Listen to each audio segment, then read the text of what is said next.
Bonjour à tous et soyez le bienvenu sur ce quatrième opus de Manga Art. Tout d'abord, je tiens à m'excuser auprès des personnes qui ont attendu cet épisode, mais entre la négociation de mon nouvel emploi et les déménagements, ce n'était pas évident de trouver le temps et la motivation nécessaires à l'écriture d'une émission. En théorie, tout ça est désormais réglé, donc à partir de maintenant, je devrais pouvoir vous faire une émission toutes les semaines et demie ou toutes les 2 semaines comme je l'avais prévu à la base. Pour cet épisode, je vous propose pas mal de violence avec le shonen et le seinen, mais aussi une vague de bons sentiments pour compenser avec le shoujo et le josei. C'est donc par le shonen Durarara que nous avons commencé cette émission, un manga dont les dessins et le charisme des personnages devraient vous laisser pantois, suivi du shoujo Otomen, qui est à mon sens l'un des meilleurs shoujo qui ait vu le jour, notamment du fait qu'il peut tout à fait s'adresser à un public masculin, alors qu'il n'est pas rare que les auteurs de shoujo considèrent à tort que seules les filles les lisent. Pour replonger dans la violence, quoi de mieux qu'un bon Battle Royale? Ce manga dont la réputation est déjà faite ne manquera pas de vous marquer, que ce soit en bien ou en mal. Je pense qu'un certain nombre de personnes seront venues sur cette vidéo, surtout pour cette critique. C'est entre autres pour cela que je le place en 3ème, histoire qu'elles puissent découvrir d'autres mangas. Bon, j'ai un peu vendu la mèche, mais après tout, YOLO!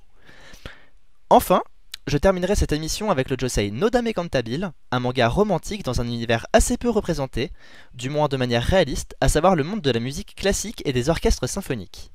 Sans plus tarder, entrons directement dans le vif du sujet avec le shonen Durarara.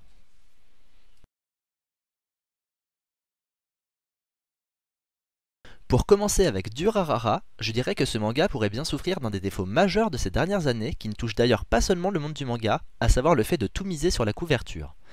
Ceci n'est qu'une image, mais disons que ce problème est au manga ce que les films à gros budget sont au cinéma. De beaux dessins, des personnages pseudo-charismatiques, des explosions, etc. Le tout bien sûr tourné autour d'un scénario qui tourne lui-même en rond, qui vous donne le tournis parce qu'ici on aime tourner, et qui a autant d'intérêt qu'un G.I. Joe en plastique duquel on aurait ôté les 2 bras.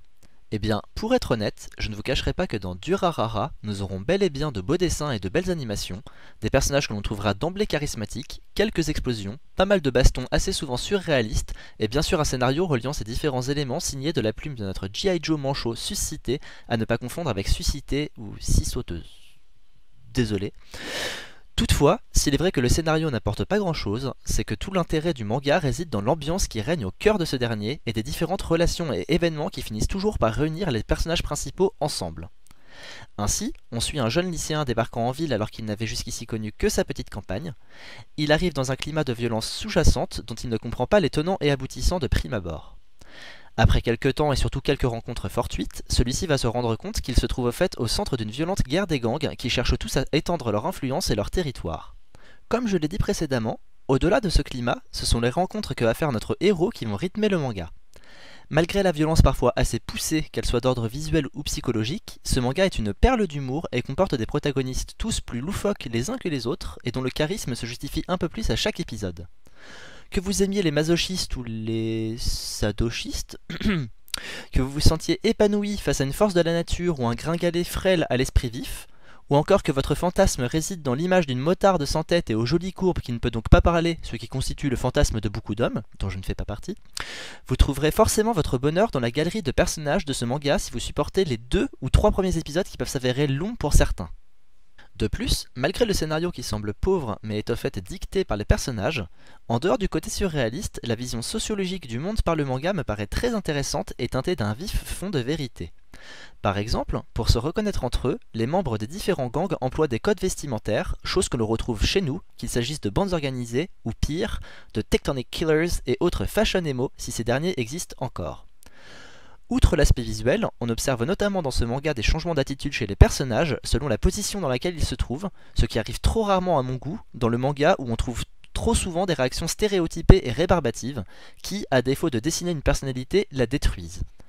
On peut aussi penser au manga où les personnages veulent toujours faire de leur mieux, quoi qu'il arrive et positiver même si dans la journée leurs parents sont morts, leur chien s'est fait violer et ils ont perdu un œil dans une bataille de polochon.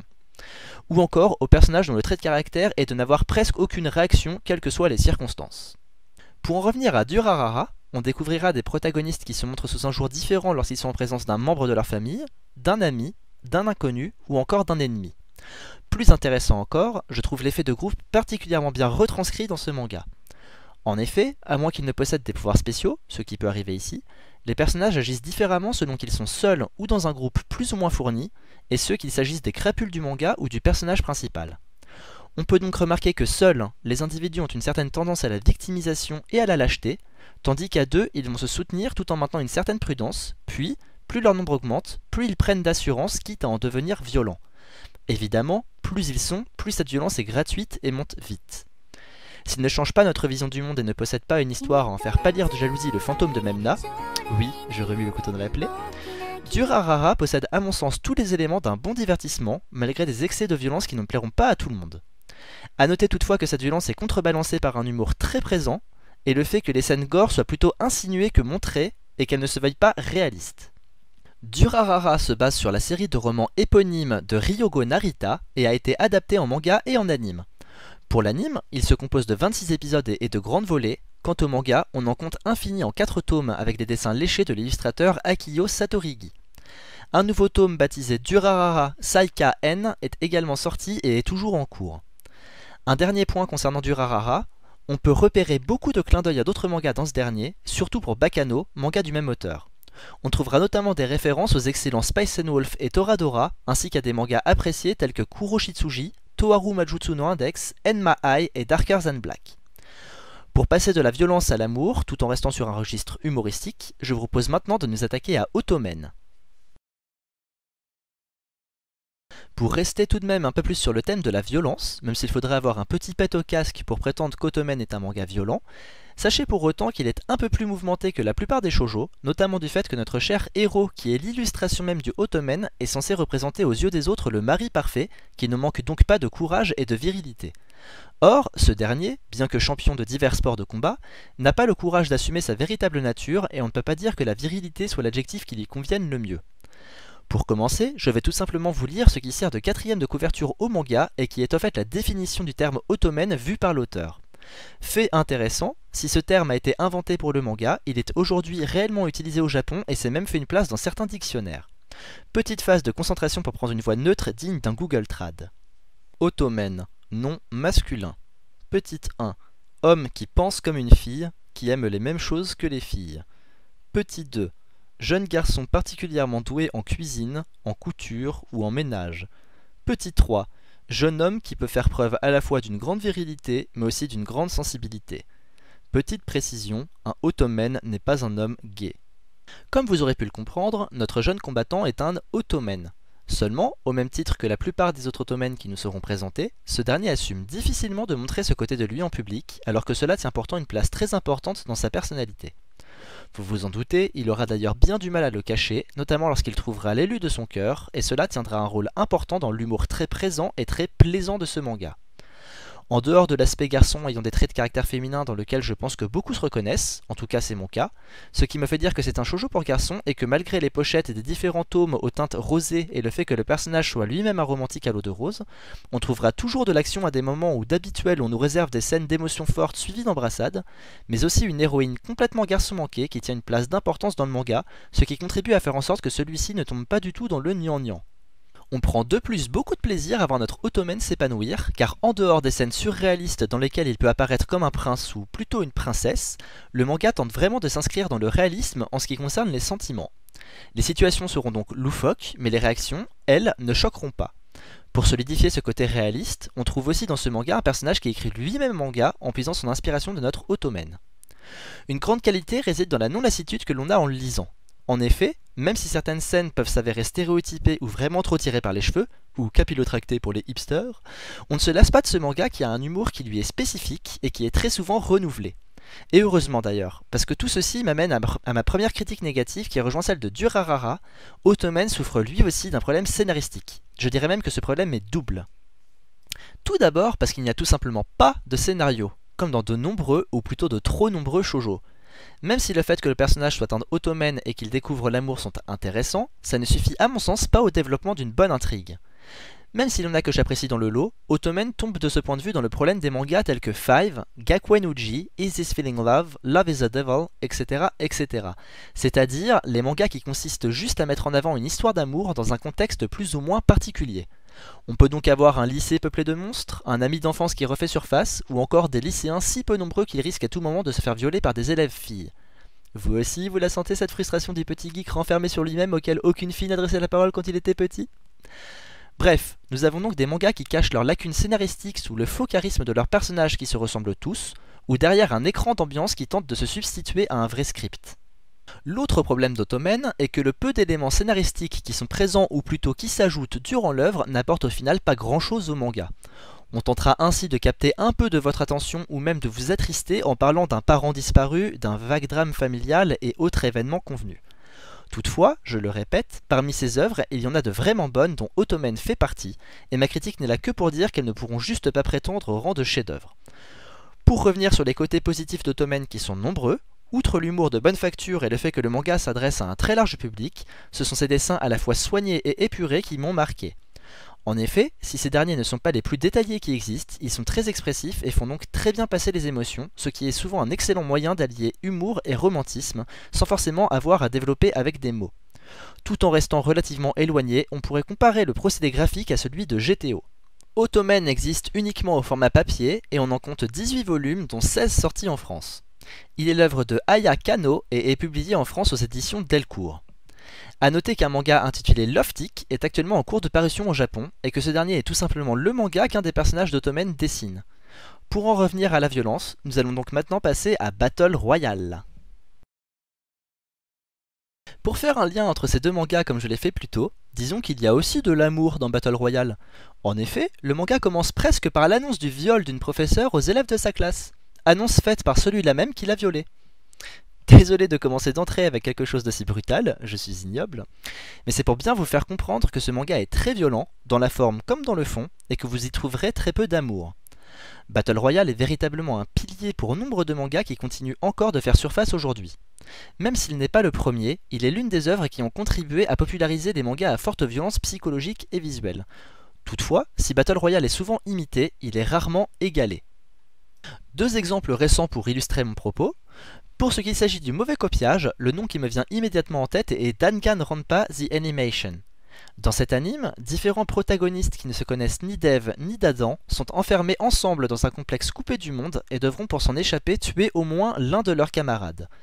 Tous les personnages sont, je l'espère volontairement, stéréotypés à l'extrême et possèdent une personnalité à peu près aussi forte que notre mascotte G.I. Joe. Ceci est une mauvaise copie dans le sens où, tout en copiant beaucoup d'aspects de Battle Royale, les auteurs n'ajoutent aucune touche personnelle et le background est très pauvre, tandis que Battle Royale ne laisse lui rien au hasard. Pour la copie de meilleure qualité, nous pouvons penser à King's Game, qui s'inspire lui aussi en partie de Battle Royale. En effet, comme dans ce dernier, seule une classe isolée des autres est concernée par le problème et les assassinats. L'aspect intéressant de cette œuvre étant qu'il n'y a a priori qu'un seul coupable dont on ignore l'identité. La violence psychologique et visuelle associée à la bonne maîtrise des nerfs des personnages, qui lâchent au fur et à mesure, font de King's Game un bon manga. Autre point commun avec Battle Royale que je vois cette fois-ci comme un point négatif est le weird doublé du sexe et du gore qui sont poussés à l'extrême, quitte à détruire une œuvre qui aurait pu être bonne, comme c'est par exemple le cas du manga Gantz qui se termine tout juste. En effet, l'esprit torturé des japonais qui fait souvent parler est ici sublimé, à défaut d'un autre mot, avec des situations à la limite du soutenable telles que des viols et autres scènes de décapitation. Ceci me permet d'enchaîner sur le mot qui définit à mon sens le mieux Battle Royale, extrême. Qu'il s'agisse de violence, de gore, de sexe ou de torture psychologique, tout dans ce manga est poussé à son paroxysme. Pour reprendre le premier exemple de la prof, on nous dresse tout d'abord son portrait, en nous montrant qu'elle s'occupait des enfants à l'école mais aussi en dehors pour les moins bien lotis d'entre eux qui étaient par exemple orphelins. Jolie, souriante, sérieuse, c'est la jeune femme parfaite. On nous annonce alors qu'elle a refusé que sa classe participe au Battle Royale, un jeu hyper fun dans lequel tous les élèves d'une classe devront s'entretuer jusqu'à ce qu'il ne reste qu'un seul. Trop fun! Pour la punir de cet affront, l'agent du gouvernement la viole donc, la laissant pour morte en n'épargnant aucun détail à ses élèves adorés. L'un d'eux devient alors fou de rage et tente de l'agresser. Celui-ci sort donc un revolver et lui tire une balle en pleine mâchoire. Dans un élan de gentillesse, il donne le coup de grâce à ce dernier en lui tirant une balle qui vient se loger directement dans son crâne alors qu'il avait déjà la mâchoire sectionnée et la langue pendante. Voilà à peu près le lot commun de ce manga. Le coup de maître de Battle Royale est le fait que toute cette violence soit justifiée par le travail scénaristique effectué en amont sur l'œuvre. Enfin, me direz-vous. En effet, tout dans les moindres détails a été pensé au millimètre dans ce manga, de la personnalité des élèves eux-mêmes à l'intrigue. On nous dresse donc le portrait d'une société acceptant de sacrifier ainsi ses enfants sans que cela nous choque outre mesure. Je m'arrêterai ici avec les spoils qui concernent uniquement le premier tome, mais histoire de pimenter le tout et de nous offrir des morts toutes plus violentes et inattendues les unes que les autres, j'ajouterai que chaque élève bénéficie d'une arme pouvant donner la mort au début du jeu, qu'il s'agisse d'une arme à feu, d'une arme blanche, de poison ou d'une fourchette. Ouais, une fourchette, véridique. Vous aussi, devenez un badass et faites trembler votre quartier armé de votre fourchette! Niveau dessin, le sens du détail est toujours aussi présent, et si le style peut ne pas plaire à tout le monde, il est évident que plus la scène est gore, plus la plume du dessinateur est affinée. Moi qui suis un grand fan des dessins dans lesquels la colère ou la folie des personnages est palpable, j'ai réellement pris mon pied sur ce manga. En bref, plus on entrevoit les organes des différents protagonistes sortir à l'air libre, plus on entrevoit les talents du dessinateur. Comme dit plus tôt, un dernier point sur lequel je voudrais me concentrer concerne la personnalité des personnages. Ceux-ci, en dehors des premiers à mourir, possèdent tous un background assez fourni. On notera d'ailleurs que pour leur donner une certaine légitimité et un certain charisme, les auteurs se sont sentis obligés de leur inventer des histoires improbables comme c'est le cas dans de nombreux mangas. Bien que cela ait sa part de ridicule, ça ne choque pas dans Battle Royale qui nous immerge dans une atmosphère où, encore une fois, tout est extrême. Ne vous étonnez donc pas de trouver des cas comme par exemple un gamin de 16 ans déjà champion du monde de karaté, une future star de basket, enfin s'il survit, un autre qui est venu jouer à ce jeu volontairement et est bien incapable de ressentir des sentiments tels que de la culpabilité, et d'autres cas de ce genre. Et le pire, c'est que j'en rajoute à peine. Tout de même 2 fausses notes sur la partition, ou du moins des tâches. Tout d'abord, certains des élèves de 15-16 ans qui ont des physiques dignes de Yakuza quarantenaires, mais aussi et surtout des personnalités parfois bafouées par le côté trop violent ou au contraire trop niais de l'œuvre. Ainsi, un enfant qu'on nous montre comme toujours victimisé au collège peut se révéler devenir un gros sadique qui veut se venger du monde entier, ou un autre pour lequel l'avenir ne peut être que prometteur qui se sacrifie pour le bien des autres, quand bien même cela n'est pas nécessaire. Vous savez, le genre de personnage toujours prêt à faire une bonne action qui n'a rien à voir avec le déroulement. Tu t'es fait voler ton cake à la cantine ? Je vais commettre un acte suicidaire pour te soutenir. Il n'y a toujours pas de saison 2 pour Claymore. Je vais commettre un acte suicidaire pour que ce crime ne reste pas impuni. Batman a plaqué Robin. Je vais commettre un acte suicidaire au nom de l'amour. Tu es persuadé d'avoir regardé High School of the Dead pour la qualité de son scénario ? Non, là faut pas déconner, c'est toi qui devrais te foutre en l'air. Battle Royale est adapté du roman du même nom et comporte 15 tomes disponibles en France chez l'édition Soleil. Le scénario est de Takami Kushun et le dessin de Masayuki Taguchi. Il a également été adapté en film avec plus ou moins de succès. En ce qui me concerne, je trouve ce dernier bâclé, sans parler du second opus qui est un véritable navet et qui a d'ailleurs conduit à Blitz Royale, une adaptation complètement ratée en manga qui est à raison plongée dans l'oubli. On compte notamment quelques tomes supplémentaires à droite à gauche, mais qui ne méritent à mon sens pas le coup de dépenser son argent. Passé toute cette violence, attardons-nous désormais sur le plus calme Nodame Cantabile.